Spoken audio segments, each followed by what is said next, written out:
Pallavi films Champanagar. गजरा सजाबै छी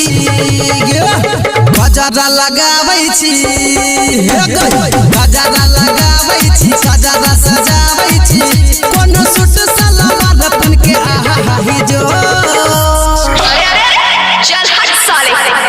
हट गे छोरी लगा भी झकास गे गोरकी लगा भी झकास सबरकी लगा भी झकास देख हवा लगा भी झकास गजरा लगाबै छी गजरा सजाबै छी गजरा लगाबै छी गजरा सजाबै छी कोनो सूट सलवार पहन के आई जो अरे चाचा इहां दाल नहीं गली गे छोरी लगा भी झकास गे गोरकी लगा भी झकास सबरकी लगा भी झकास देख हवा लगा भी झकास Presented by Pallavi Films Champanagar। गे छोरी लगा भी झकास बीची हाय गे छोरी लगा भी झकास होठवा में होठ लाली लगा के कनवा में कना वाली लगा के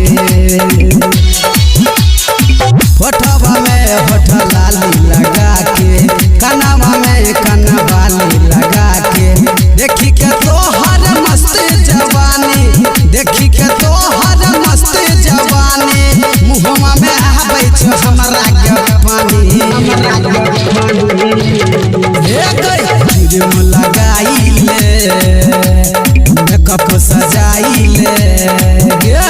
क्रीम लगाइले मेकअप सजाइले जल्दी सज धज के छोटकी आई जो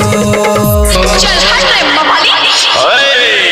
माते गे छोरी लगा भी झकास गे गोरकी लगा भी झकास सबरकी लगा भी झकास देख हवा लगा भी झकास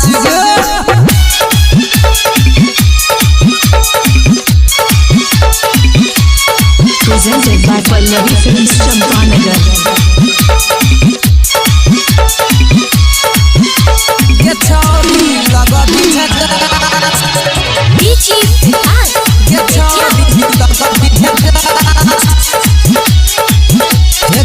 गामे गामे होइ छो तोहर चर्चा